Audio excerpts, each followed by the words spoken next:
we'll go ahead and get started. We're in Judges, the book of Judges. We'll be finishing up chapter 12, and then we'll get into 13 and 14. That'd be the plan. Hopefully we can get through the first half of Samson's story, and then we can tackle the second half next time. That's kind of the plan that we have here.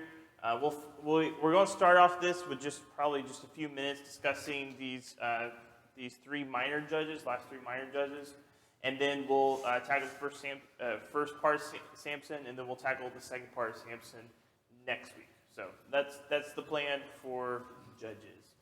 We've been looking at this fatal funnel. This is what we've kind of used as our way of conceptualizing the book of Judges.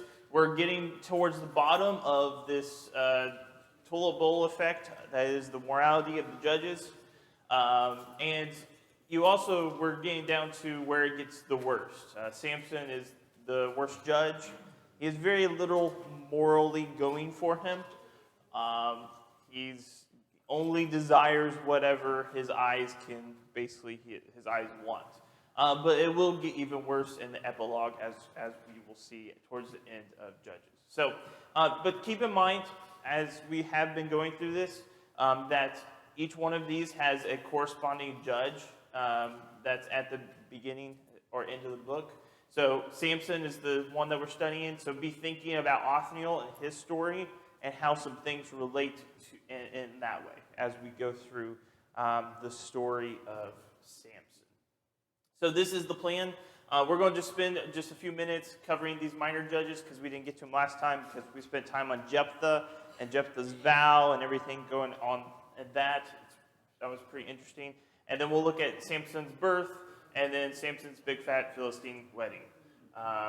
Because Philistine is actually Greek, so it has Greek culture and Greek traditions. As we will see here, he will have a Greek wedding. So that is what he will be doing. So that's the plan, and we will jump into it. I'll go ahead and just read, since it's just a few verses. Judges chapter 12, verse 8 through 15, and then we'll see what you saw in these verses. After him, Ebzon of Bethlehem judged Israel. He had 30 sons and 30 daughters, and gave them in marriage outside his clan. And 30 daughters he brought in from outside for his sons. And he judged Israel 7 years. Then Ibzan died and was buried at Bethlehem. After him, Elon the Zebulunite judged Israel, and he judged Israel for 10 years. Then Elon the Zebulunite died and was buried at Adidon, the land of Zebulun.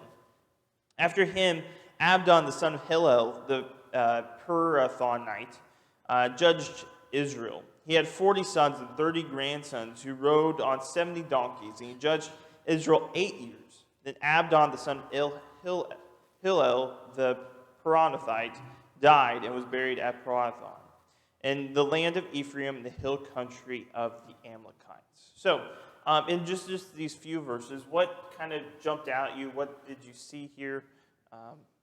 Really, even why is this here? Why are we given so much, so little here, but it's still included? Verse 14, please. Verse 14? And read what it says there. He had 40 sons and 30 grandsons who rode on 70 donkeys and judged Israel 80 years.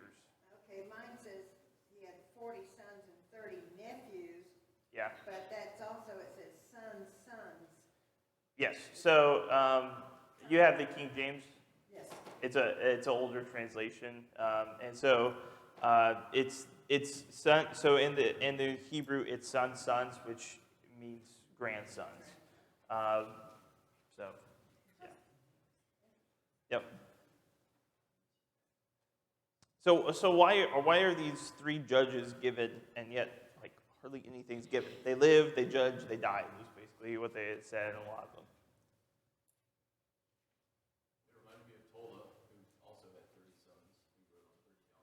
Yeah. But even more so. Yes. Had kind of a lineage going, and again, kingship kind of situation. Yes, because do you have 30 sons with one woman? No, I would imagine not. That poor woman, if that's the case.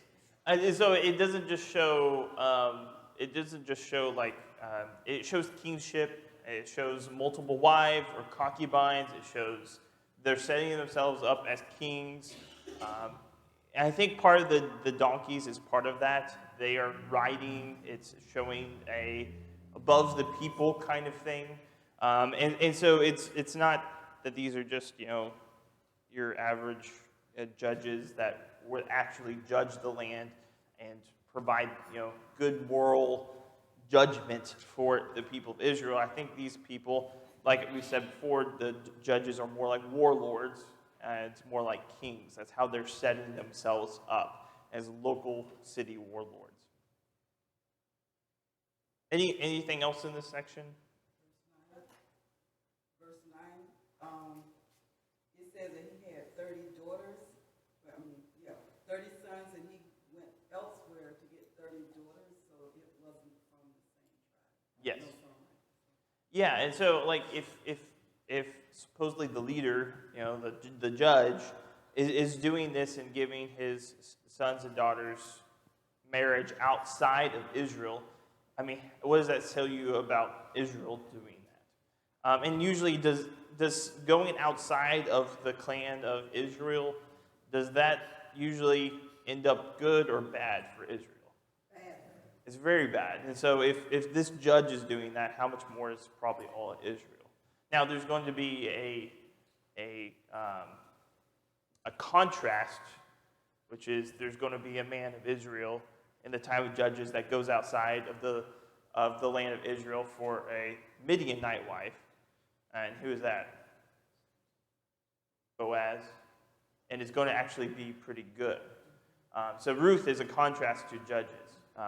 But yes, we will see this continue to go down with Samson as he goes to Midianite or to Philistine women and just continues to get worse. So God told him not to intermarry with the tribes of the land of Canaan when they moved in. Yep. So, I mean, obviously he's already doing that. And then even beyond that, I mean, he's marrying these people off. That is how kings kind of make peace with other nations. Yes. He's just trying to placate a lot of people around him. Yep. Here and form diplomatic-ish ties through marriage. Yep. So he's relying on himself and his own wisdom for judgment rather than God. Yep. That's really good. That's what Solomon did, and that turned him away. So yeah, that's very good. He's acting like a king even in that way through marriage. And you notice that it doesn't last long for them either. They're only reigning for like 7 years, 10 years, 8 years. It reminds me a lot of when the kingdom of Israel was split, and you have like the northern Israel, the southern tribe of Judah. They had more consistent reign. They would have longer reigns. But it seems like in the northern part of Israel, during the part of the kings, they would be killed off like every year or every 5 years. And it was just inconsistency because they were stabbing each other, they were assassinating each other, they were overthrowing each other. And I don't know if that's going on here, but they're not even ruling that long. It's only for a limited time. Would that be indicative of whether they were a good leader or bad? Because all these other ones that were 40 years and so forth, they were pretty good. Yes. So maybe it kind of seems like that. The time in which Israel has peace after the judge gets less and less and less. I mean, you start out with like Othniel and Ehud having like 80 and 40, and then it just gets less and less. So possibly. Oh no, enough to have a lot of children. So you can take a guess. Okay. Any final comments before we get to Samson? On the last couple of phrases, verse 15, interesting, where it says that it's the land of Ephraim, in the land of the Amalekites. Yeah. So they're referring backwards to who it belonged to before. Or maybe who's got it right now. Yeah. Yeah, that is interesting. The other thing to note on this is they're spread out everywhere. Some are on Ephraim, some are in Zebulun, some are in Bethlehem. We don't know exactly where this Bethlehem is. There's several different kinds of Bethlehem. So there's one in Judah, there's one in, I think, Naphtali, and I think there's one in Ephraim. So we don't know which Bethlehem this is, but it's another player. These guys are spread out. A lot of these judges probably coexisted at the same time. They just had their rule over different parts of Israel at that time. So, okay, let's get into Samson because that's going to be the main block. Again, I hope that you were able to read Samson or Judges 13 and 14 beforehand. We just don't have time. The time we read those two chapters, we'd have like 15 minutes of actual discussion. So, and we already run out of time as it is. So, I hope you read it. I hope you were thinking about it. So this chapter 13 talks about the birth of Samson, how angel came to Manoah and his wife and told them that they were going to have a son, and everything that goes along with that. And eventually Manoah believes the angel, and they have a son, and he grew, and the Lord blessed him. And that's kind of how chapter 13 ends. So from that, what did you see in this chapter that stood out to you or that connects to other chapters, or do you have questions? Yes, Bob? Why does Adam keep following that? These women are barren and they're having children. Yeah, that seems to be a typical thing that happens. You know, it's almost like, you know, when the Bible says, and, you know, so-and-so is barren, that means that she's about to have children almost every single time. So, yeah, it's like a literary marker saying, you know, pay attention to this. What else? It seems like Manoah had some doubts about the angel. Yeah. There was kind of a temptation with a goat or an offering with a goat to see how the angel would respond to the meal invitation. Yeah, it seems like he doubts his wife, what his wife says, and then he seems to want to sacrifice this goat to this angel person. Of course, the angel's not going to let that happen, and you have burning up the goat and the meal. Good. Go ahead. In the beginning, around verse 5, when he says, "You'll become pregnant and have a son whose head is never to be touched by a razor because his voice is the Nazarite." Some words I think look like, is that, you know, and I thought, is the Nazarite like a Floridian? Is it a type of person who lives where they're from? And then when I looked it up, there is a difference. A Nazarene is a person who's born in that area, and then a Nazarite is a person who makes a special vow for a position of God. Yep.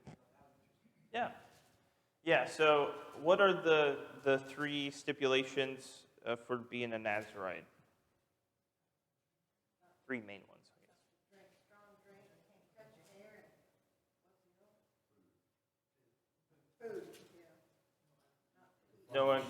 No unclean, food or just a general. Yes, good.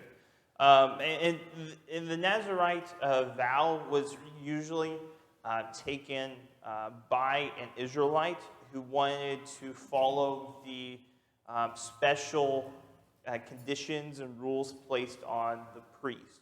And usually it was for a limited amount of time. I believe we see Paul, it was either Paul or associate Paul, I think it was Paul, who had a Nazarite vow, and then he went to the temple to shave his head and fulfill that vow. It usually was for a limited amount of time. Samson's a little bit different because it's for his whole life that he was supposed to have. Yeah, it was volunteered for him by God. And that's also another difference. This is usually something in which people do in time of great trouble or wanting to get closer to God or something like that. He was told by God, you are going to be a Nazarite. I think Paul's vow was just a vow. Nazarite vow was a very special vow. But the law of vows is what Paul was cleansing himself of, according to that law. Okay. I'll have to go back and read it. I think either some people think that he was doing Nazarite vow because it says he was shaving his head or his head, but I'll have to go back and look at that. Okay. Does this story sound familiar to any that we've seen in Judges so far? Starts very early in the game. Oh yeah. Usually the angel doesn't appear until they're adults, or it doesn't appear to them all. They're just appointed. Yeah. Does this sound? I mean, angel appearing to someone, them not believing. What? Elizabeth? Well, in Judges so far. Oh, In Judges so far. Gideon. Yeah. It sounds a lot like Gideon. This angel appears to this guy. He doesn't quite believe it. Gideon doesn't quite believe it. Manoah doesn't quite believe it here. There's this whole food thing that happens with both Gideon and Manoah.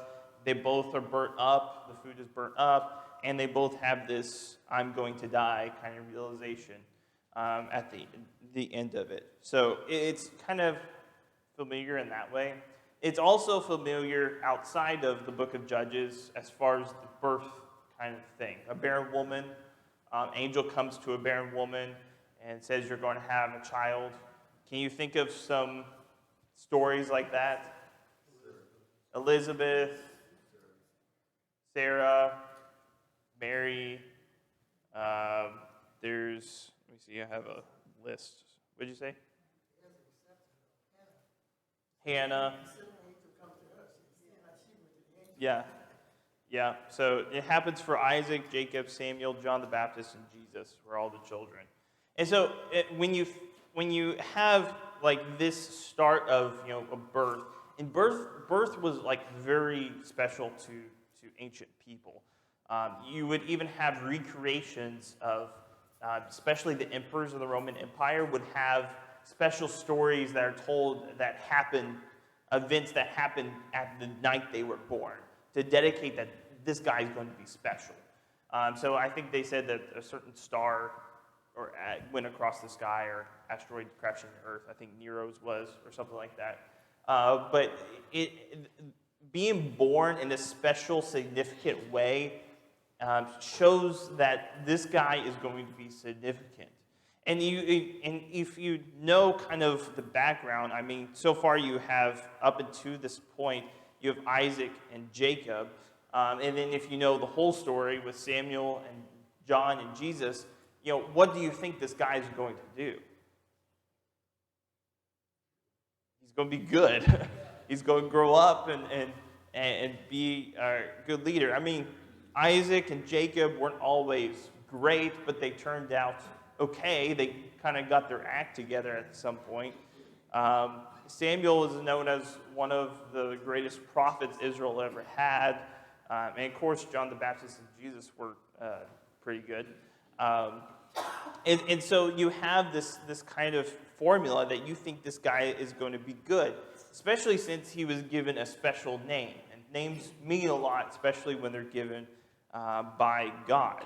They're supposed to play a role in saving God's people. And really, in this phase of this book, this is the climax of Judges. I mean, this is going to be the last judge that we read about. It's getting towards the end of the book. It's supposed to be this grand climax where you have, dead guy and, bum guy and not leading and, sacrificing your daughter guy. And you just see this deterioration worse and worse. And you think, okay, here's this guy who's going to really save Israel. He's appointed from birth. He can't mess this one up. And he's going to take it back up in this spiral that we've been going down. And it's going to be anticlimactic because he's just going to plunge it even worse, spoiler alert, back down to the same kind of heading that they were going to. I bet it's interesting too, the way God appeared to her, not to him.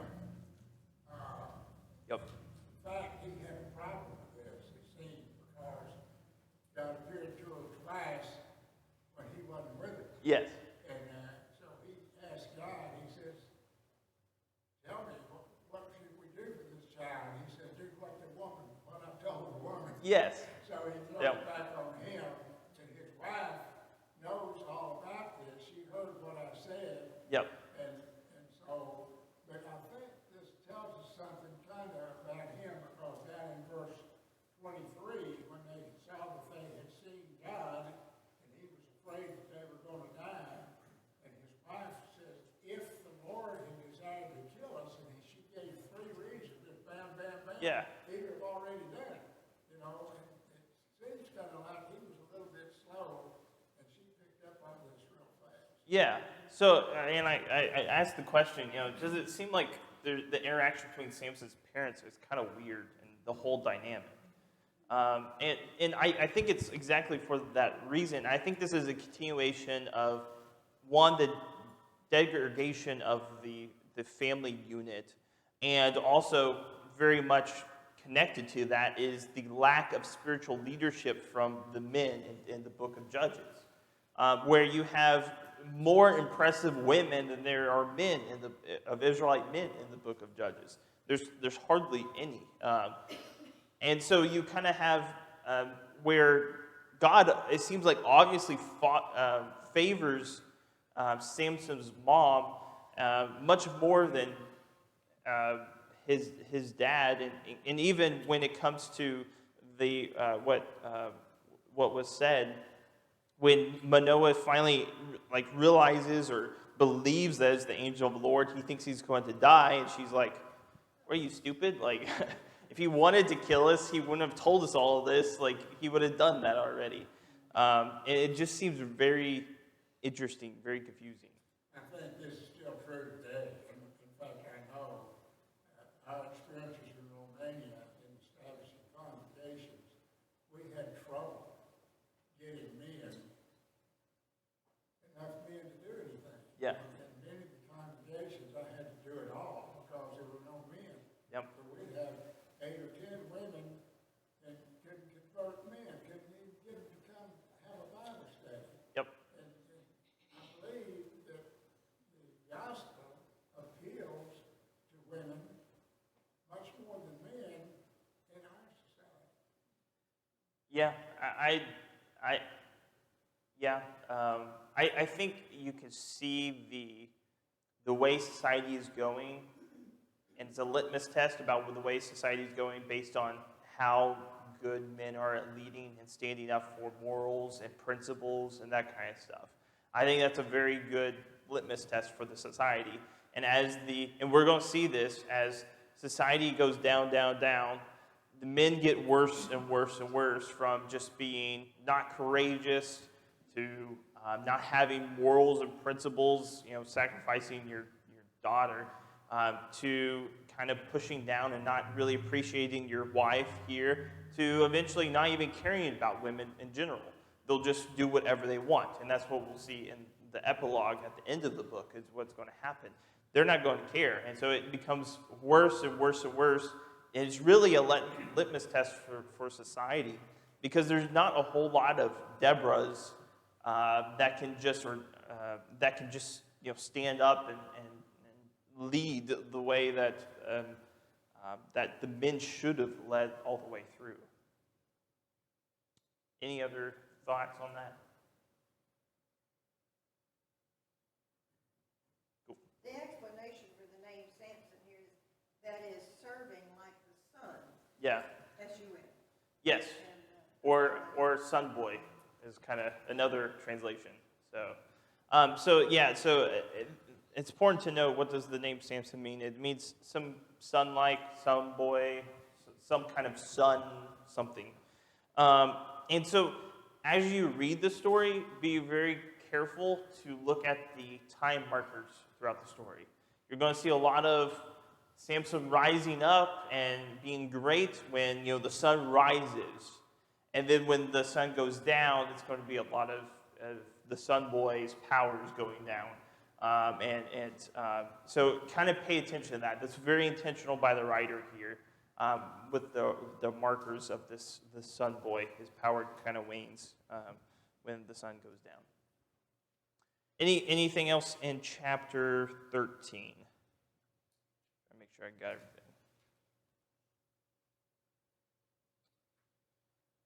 Okay, cool. Let's do chapter 14. So chapter 14 is Samson's Philistine wedding. He sees this girl. He says, that's the one for me. Tells his dad to go get her.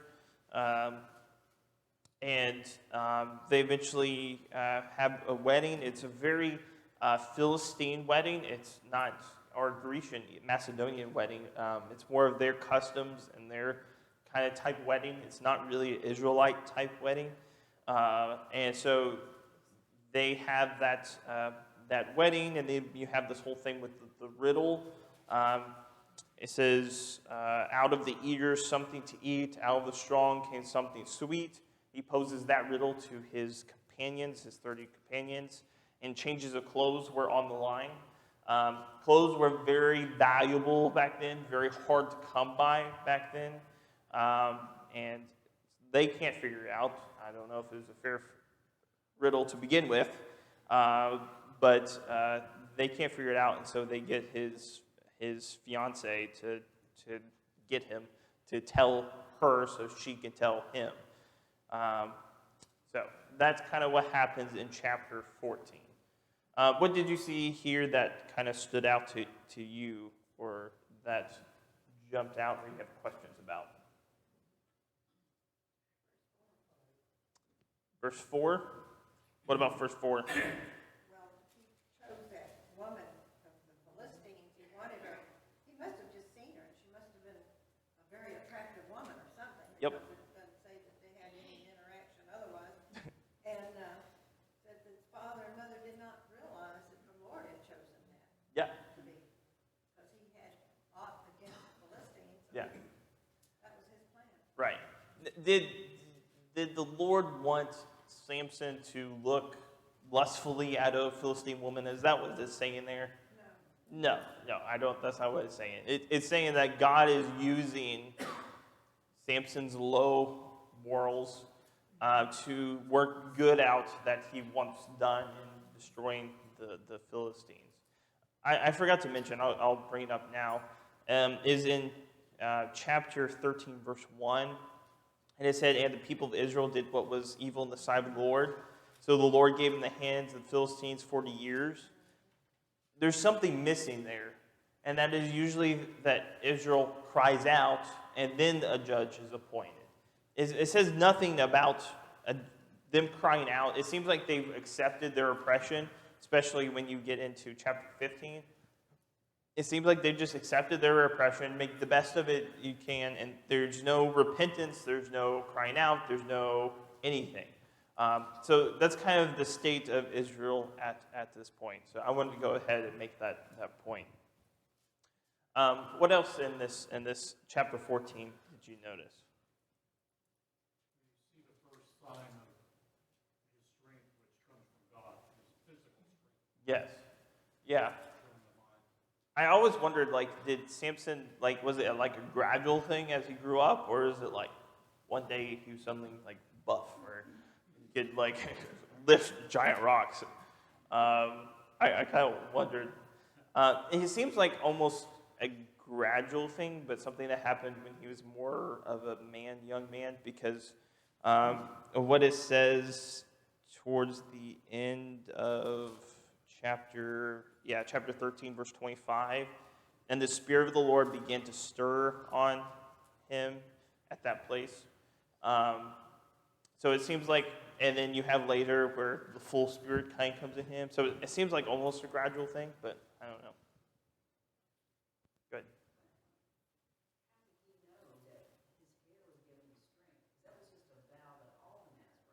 Right. Right. Yeah. I don't know. But he knew, and God, I don't know. So. No. You didn't get Nazarite and become super. Everybody would be Nazarite. Go ahead. Just all of verses 5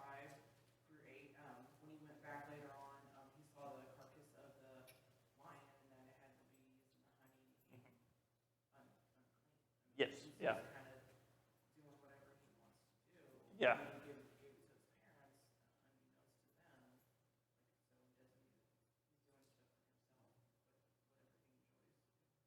Yeah, so he takes honey from from a dead animal, which means that that food is unclean, which goes against one of the main things he was supposed to do or supposed to not do, as far as the Nazirite vow goes. And then not only does he violate himself, he offers it to his parents, and it violates them as well. He just has absolutely no moral conscience, it seems like, from that. It shows his need for immediate gratification. It does. He likes to defile himself so that It does. he can have a little bit of sweetness. Yep. Yep, exactly. And I'll make this point now. Do you know what, this is for those people that really just went all out. Do you know what Timnah means? It means restraint, which is very ironic because he's going to be called Samson the Timnite, and he's going to be the least restraining person in the entire book. Because why does Samson choose the Philistine woman in the first place?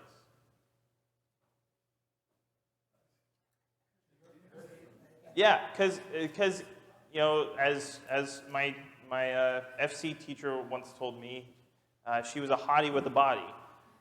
That's he looked good. She looked good to him, which those words should echo in your mind of the garden when Adam and Eve saw the fruit and it looked good to them. It's that whole lust of the eyes. Sees good. Or Bathsheba with David. It's the same thing. This is actually a theme throughout the Bible of any time it says, you know, it looked good to them, you know something bad's about to happen with this virtuous person. Daryl, then Bob.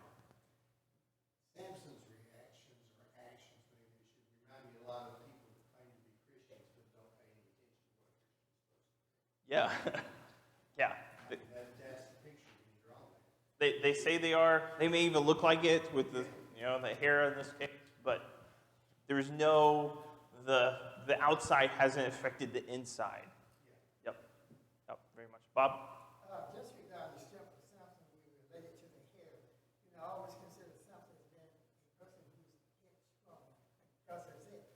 But I like verse number 18. And Samson's reaction to themselves and the widow. And he said, if you would not have plowed my heaven, you would Yeah. have asked.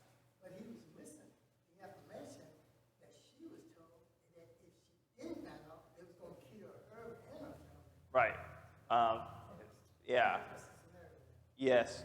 I mean, there's definitely some wordsmithing going along, back and forth between the two. But yes, and sadly, it doesn't even save her because she is eventually, we'll see this in the next chapter, she is burned up. So it doesn't even save her for long. There's also an up-down situation going here. So when it says we're going up to a certain place, there's also Samson doing right things versus when he goes down, especially going down to Timnah in verse 1. There's also something bad's going to happen. That's the writer cluing you in to something that's about to happen. How does Samson break his Nazirite vow? So one was the unclean food. The second one's a little bit more hidden. It's his wedding party. So the word party that is used here means wine party is what it means. So he's drinking the strong drink that he was not supposed to as a Nazirite.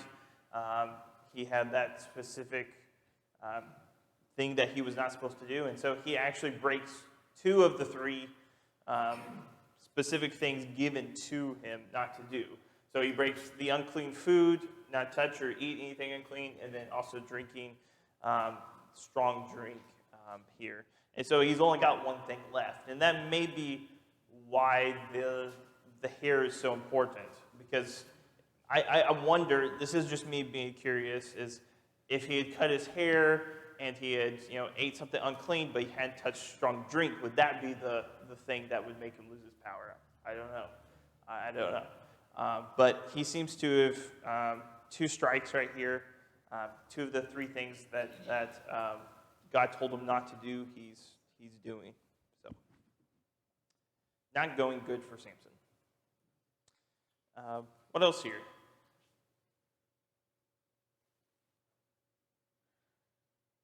You ever heard the phrase, drunk as a skunk? What? What'd you say? You ever heard the phrase, drunk as a skunk? No, I have not heard that phrase. The point I'm trying to make, you can learn from that, getting drunk as a skunk, it really stinks. Yes, yes, I'm sure. Well, and That's just it. yeah. Good. Go ahead. I think we can see in this, if you trace this from the very beginning to the end, there are steps in this fall. Yeah. And I think this is true almost of any time a person sins. He may not sin right up front, but if he continues pursuing that activity, it leads to that.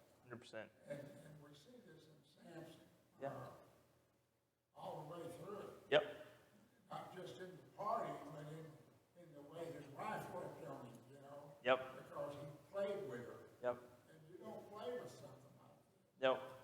And it's foreshadowing of what is going to come, and that will hurt him, right? Because in this section, no one necessarily gets hurt, but eventually he will get hurt from it. Yeah. Good. What else? The riddle, out of the eater something to eat, out of the strong came something sweet. Yeah, so we can look at that because so he challenges his companions. And it seems like he had to find companions that would want to be his companions, and he challenges them to 30 linen garments and 30 changes of clothes, which would be very, very valuable. And so he challenged them and says, if you can figure out this riddle, then you can have that. But this is like the I think of the scene in Lord of the Rings, so half of you will know this, where Bilbo says, what is in my pocket to Gollum, and it's not actually a riddle. Like there's no way that they could really figure it out or know it. It's just a fact if you know it or not. And I feel like this is the same thing. Out of the eater came something to eat. Out of the strong came something sweet. You can't really figure that out unless you have some inside knowledge about what happened. And I think that's why he knows for sure, especially after he tells his fiancée that what is sweeter than honey was stronger than a lion. And then he replies, if you had not plowed with my heifer, you would not found out my riddle, which is very, it's kind of very funny. Both sides are not really playing fair. And then what does he do? Does he pay up with 30 changes of clothes of his own? No. What does he do? He goes and kills 30 people, takes their clothes, and gives it to them. Very, solving problems with the strength of your might. That's how it happens. I think I have this up here. We'll come back to that one. What does 19 and 20 sound like? Who does that sound like? 19, verse 19 and 20. What does that sound like? So there's, I think 1920, this whole story, it sounds like David. Like he was supposed to marry the oldest daughter of Saul, remember? And then that was given to his companion, just like this. And then he, which I think works out for him because he marries the one that he really wants. And then as a bridal price, he was Philistine foreskins. And so he goes out and kills, I think it's 100, was the bridal price. And then he brings back, I forgot how many, more than that. It sounds a lot like David. And there's been a lot of judge-like that's David-like. And I think just the next time you read through the book of 1 Samuel and you look at the story of David, I never thought of this before. I think we're supposed to think about this is another judge. This is going to be another just warlord. This is going to be just another guy that oppresses people, that does what he wants, that kind of stuff. But he bucks that trend because he actually is a man after God's own heart. He wants to do what is right. He wants to do those things. And then I think that's why it's so disheartening when he sins to Bathsheba and he follows a lot of these bad things that these judges do. He repeats some of the same sins here in the book of Judges that David will repeat. And so I've never looked at the story of David like that, but I think that's what the writer wants us to, of the entire Bible. And I think that's very, very interesting. There's just too many similarities between different stories and Judges and what will happen with David. We'll talk about that. What do we make of the Spirit of the Lord coming on Samson? And we kind of already talked about that a little bit. So several times it says the Spirit of the Lord came upon him. Does that mean he was approving of everything that he did? No. So what do we make of it? That's the question I had earlier. You spoke of his strength. When did he get it and how did it escalate? But then almost every feat, I think, I see this phrase. Yeah. Even when he's taken the clothes from 30 men, Yeah. the power of the Lord came upon him. Yeah. So I don't think in each case his strength was instantaneous, because later they kind of use him as a circus trick. Right. Probably because of his strength. Yes. So he was obviously strong, but in these circumstances where he needed the most strength, with jawbone and defeating the 1,000 men, it was the Lord's hand was in all that. Yes. Yeah. The killing of the lion. And I think part of it is to emphasize that Samson couldn't do this by himself. That even though maybe what he was doing is not the most godly things, to say the least, that he wouldn't have had the ability to do them if God wasn't with him, and that God was trying to achieve his end goal anyway, no matter what. And I think that's part of it. I've always thought of it as a thing that God had a goal in mind, and so he was using Samson to get there. Yeah, I think so. Like he's used many people, Yeah. both good and bad. Whether they're doing what he wants or not, Yeah. he's using them. Yep, agreed. And you'd rather, I think you'd rather if Samson was this great, rejuvenate, moral leader, bringing back the people. But he will use them regardless. God will use us. We get to decide how, but he will use us. But You made a good point earlier, where Samson didn't do all this by himself, because at the end, he killed all those men. yeah, He asked the Lord to just one for this last time. yeah. Oh, really quickly, we'll cover that next week. So we'll just be thinking about that, some connections to Othniel, but since we're out of time, we'll just jump to themes for today. There's just a couple. Who do you want to become like? Who do you surround yourself with? Samson wants to become like the Philistines. He surrounds himself with the Philistines. That's what he wants. That's what he desires. And so eventually he becomes like the Philistines in all the ways. And then also God can work through anyone. This is just what we talked about. Even the morally corrupt, even the people that didn't live up to the expectations of what God wanted for their life. God can still use you. And really do you want to be used for good and you to be okay with that and working along that and wanting that? Or do you want to be used for good and you're trying to work against God, but you end up working for God anyway? And it's going to be, no matter what, you're going to serve God's will. Are you going to be willing to do it, or are you not? And I really hope that each of us are. So we'll cover Judges 15 and 16 next week. That'll be Samson Part 2. Thank you for the comments.